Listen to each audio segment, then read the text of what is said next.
Huu ndio mchango wangu kama mwanamichezo, ni maneno ya Kiemba ambapo ameweza kutoa mtazamo wake baada ya dabi ya Kariakoo kati ya Yanga na Simba kuweza kuahirishwa kutokana na sintofahamu ambayo iliweza kutokea kwenye uwanja wa Benjamin Mkapa wakati wa Simba anapoenda kufanya mazoezi. Basi ameweza kutoa mtazamo wake, ambao mtazamo huo una vipengele takribani 9 ambavyo ameweza kuvigusia kwa mapana zaidi, ambapo katika kipengele namba 1 anasema nafikiri ni muda sasa wa kupitia upya kanuni zinazoongoza mpira wetu wa Tanzania.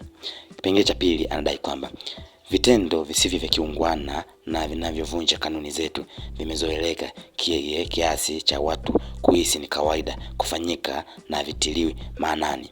Kipengele cha tatu Kiemba anadai kwamba hata ukiwasikiliza watu, mifano wanayotoa ni kwamba mbona kanuni hii ilivunjwa Mwanza katika mchezo wa Simba dhidi ya Pamba na bado mchezo ukachezwa. Kwa mjibu wa Kiemba anadai kwamba namba 4, nafikiri kadhia hii Simba wanakutana nayo mara kwa mara ya tatu mchezo dhidi ya Pamba, lakini pia kuna siku Simba ana mechi uwanja wa KMC.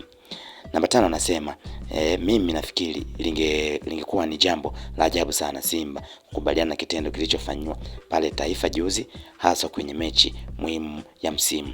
Namba 6 anasema kuna wakati mnatakiwa kurekebisha makosa kwa maumivu kama haya. Simba ni klabu kubwa barani Afrika, inapaswa kujipa heshima kwanza yenyewe kabla wengine kuiheshimu.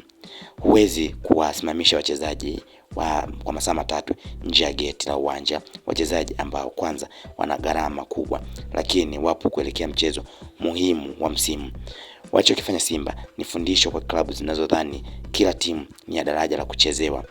Nachokitaka Simba ni kujua nyuma ya huo upuuzi kuna kina nani, na hao ndio watu wanao haribu mpira wetu, na wengine wamepewa dhamana ya kuletea maendeleo, wamejisahau, wamelewa na ushabiki wa mpira, aliweza kuzungumza Kiemba wakati akitoa maoni yake kwa kudai kwamba alichokifanya klabu ya Simba kwamba ni kitu ambacho ni mfano wa kuigwa, kwa kuwa klabu ya Simba ni timu kubwa barani Afrika ambayo inaheshimiwa, hivyo inapaswa kujiheshimu yenyewe kwanza kabla ili na wengine waweze kuheshimu. Hivyo kitendo ambacho wamekifanya cha kususia mechi na kugoma kuingiza timu uwanjani kwenye dabi ya Kariakoo, basi ni kitendo ambacho ni cha kiungwana na liwe ni funzo kwa timu nyingine ambazo zinahisi kwamba kila timu ni na daraja la kuchezewa, kwa kuwa Simba imeshakutana na kadhia kama hiyo takriban mara 3, ambapo mara ya kwanza walikutana nayo kule Mwanza Pamba, ambapo waliogomea kuingia, waliingia na walivyoingia wakaenda wakaletea fujo. Lakini pia kuna